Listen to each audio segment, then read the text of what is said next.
नमस्कार मित्रांनो, मी जागृत जाधव आपलं पुन्हा एकदा स्वागत करतो आपल्या Marathi channel learn to turn मराठीमध्ये। तर मित्रांनो, आजचा व्हिडिओचा टॉपिक जो आहे तो आपल्याच एका सबस्क्रायबरनी सुचवून दिलेला आहे, लक्षात आणून दिलेला पॉइंट आहे। त्यांचा मला मेल आलेला होता। हा मेल त्यांचा काही असा आहे, मी ठरवलं त्यांच्या मेलला रिप्लाय न देता त्याच्यावरती डायरेक्ट एक व्हिडिओच बनवून टाकूया।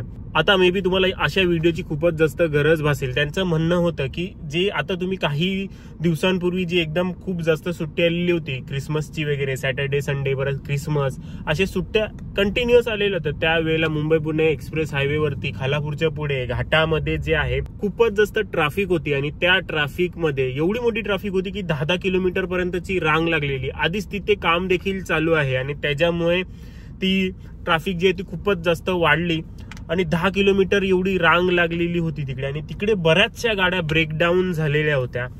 बऱ्याचशा गाड्यांची तुम्ही पाहू शकत असाल व्हिडिओ, मी साईडला लावेन, बोनट वगैरे ओपन आहे, त्यातून धूर निघतो आहे, बऱ्याच गोष्टी झाल्या। ब्रेकडाऊन होणं म्हणजे नेमकं काय होणं? ब्रेकडाऊन म्हणजे ब्रेक फेल वगैरे तेवढंच नसतं, तर ब्रेकडाऊन मध्ये बऱ्याचशा गोष्टी असतात। इलेक्ट्रिकल फेलियर झालं किंवा गाडी ओव्हरहीट होणं जाणं किंवा गाडीची क्लच प्लेट काम न करणं किंवा एखादा कुठलाही प्रॉब्लेम ज्याच्यामुळे गाडी जी आहे ती जागेवरनं हलू शकत नाही, याचा अर्थ गाडी जी आहे ती ब्रेकडाऊन झालेली आहे। तर त्यांचं म्हणणं होतं, तर जर आमच्यावरती अशी सिच्युएशन आली तर आम्ही कुठल्या गोष्टींची काळजी घ्यायची आहे।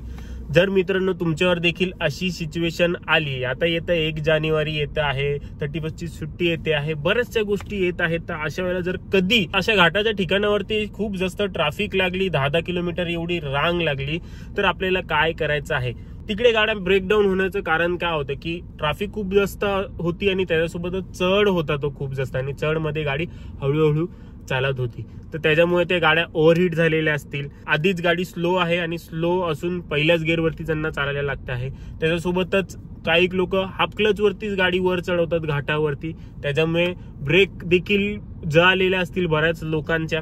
अशा बऱ्याचशा काही प्रॉब्लेम ते झालेल्या असतील। तर अशा वेळेला आपण काय करायचं आहे? सगळ्यात महत्वाची गोष्ट, जी गोष्ट इंजिन वरती लोड टाकते ती गोष्ट आपल्याला कमी करायची। इंजिनवरचा लोड जो आहे तो आपल्याला कमी करायचा प्रयत्न करायचा आहे ओव्हरहीटच्या सिच्युएशन मध्ये।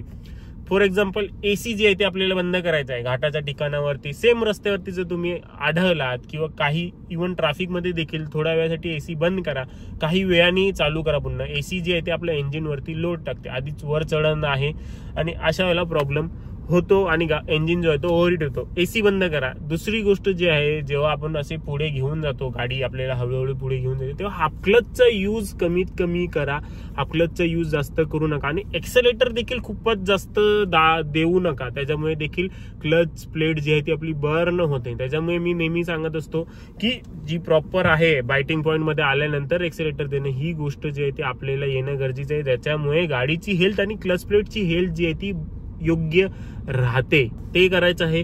हाफ क्लचचा यूज कमी करायचा आणि एक्सेलेटर हाफ क्लच ठेवून खूपच जास्त एक्सेलेटर दाबाल तर अशा वेळेला क्लच प्लेट जाईल आणि गिअर सिस्टम जे आहे, गिअरबॉक्स जो आहे तो ओव्हरहीट होईल। आणि दुसरी गोष्ट ज्याच्यामुळे इंजिन वरती लोड येतो आहे ते म्हणजे आहे आपल्या गाडीतील माणसं। तुम्ही चढावरती आहात, तुम्ही गाडीमध्ये 5-5 माणसं बसवून ठेवलेले आहेत, अशा सिच्युएशनला तरी तुम्ही काय करू शकता? एक गाडीतील काही माणसांना उतरवू शकता, लेडीज असेल तर त्यांना असू द्या, परंतु जर कोणी जेंट्स असेल तर त्यांना उतरवू शकता। गाडी ब्रेकडाऊन होऊन बाजूला थांबून नंतर उतरण्यापेक्षा अशा सिच्युएशनला थोडं उतरवू शकता, कारण की अशा सिच्युएशनला गाड्या काही एकदम वेगवान जात नाहीत। जेव्हा अशी थोडी पुढे घेऊन जायची असते गाडी, त्यावेळेला तुम्ही गाडीतील लोड जे आहे ते थोडंसं कमी करू शकता।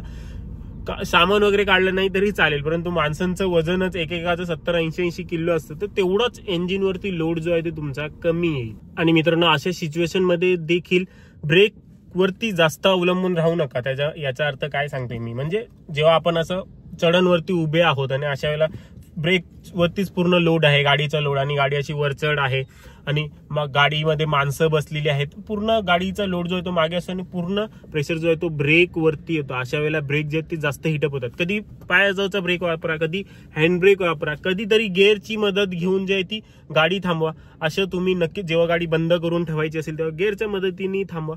अशा गोष्टी तुम्ही करू शकता। एकाच ब्रेकवरती पूर्णपणे लोड टाकण्यापेक्षा जर ही अशी कामं जर तुम्ही वाटून घेतली तर पर्टिक्युलर भाग जो आहे तो जास्त ओव्हरहीट होऊन प्रॉब्लेम होणार नाही। आणि मित्रांनो, इलेक्ट्रिकल फेल्युअर किंवा मेकॅनिकल फेल्युअर होण्याचे चान्सेस कशामुळे येतात?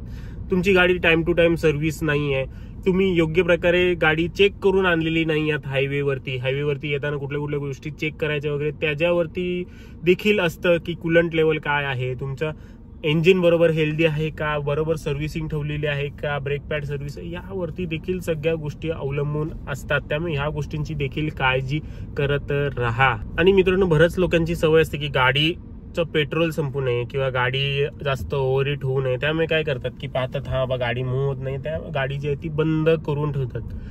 तर असं तुम्ही क्वचित वेळा केलं, 3-4 वेळा केलं, 4-5 वेळा केलं तर ठीक आहे, पण जर तुम्ही सतत करत राहाल तर ते देखील गाडीसाठी रिस्की असतं. स्पार्क प्लग जे आहे ते सतत हे होईल, स्टार्टरला देखील सतत वर्क करावं लागेल. अशा वेळेला देखील इंजिन जो आहे तो जास्त ओव्हरहीट होतो आणि फ्यूल देखील सतत स्टार्ट केल्यामुळे जास्तच संपला जातो. त्यामुळे जास्त वेळा देखील ती गोष्ट करू नका की बाबा हा तुम्हाला वाटतंय की आता बरंच 10-15 मिनिटच मला थांबावं लागणार आहे, त्यावेळेला केलं तर ठीक आहे. परंतु जर 2-2 मिनिटं थांबणार आहात आणि त्यानंतर पुढे ट्रॅफिक जाते आहेत, त्यासाठी जर गाडी बंद कराल तर ते देखील चुकीचं आहे. सतत देखील गाडी बंद करून चालू करणं देखील इंजिनसाठी हानिकारकच असतं. तर मित्रांनो, ह्याच काही गोष्टींची आपल्याला काळजी घ्यायची आहे. आणि मागे देखील व्हिडिओमध्ये मी सांगितलेलं होतं, अशा सिच्युएशनसाठीच आपल्याला गाडीमध्ये एक पाण्याची बॉटल ठेवणं खूप जास्त गरजेची आहे. त्याबद्दलचा व्हिडिओ जर तुम्ही पाहिलेला नसेल की पाण्याची एक बॉटल किती कामे करू शकतो, तर तो व्हिडिओ हा बघा, हा तो व्हिडिओ आहे. त्यावरती क्लिक करून तुम्ही संपूर्ण व्हिडिओ पाहू शकता आणि तुम्हाला माहिती मिळून येईल. अशा सिच्युएशनला देखील त्या पाण्याच्या बॉटलचा आपण यूज करू शकतो. तर मित्रांनो, आपल्या आजच्या व्हिडिओमध्ये एवढंच. तुमच्या मनात देखील काही प्रश्न असेल मेल करा, व्हॉट्सअप करा. व्हॉट्सअप क्रमांक हा काही असा आहे, किंवा कमेंट करून विचारा, त्यावरती व्हिडिओ बनवण्याचा नक्कीच प्रयत्न करेल. व्हिडिओ आवडला लाईक करा, शेअर करा आणि मला मोटिवेशन मिळतं. लाईक करत राहा आणि सबस्क्राईब करायला विसरू नका. तर मित्रांनो, आपल्या आजच्या व्हिडिओमध्ये एवढंच. नेहमीप्रमाणे सांगत राहील, नेहमी ड्रायव्हिंग करत असताना अलर्ट राहा, नेहमी ड्रायव्हिंग करत असताना ट्रॅफिक रूल्स फॉलो करा आणि नेहमी ड्रायव्हिंग करत असताना तुमच्या मोबाईल पासून दूर राहा.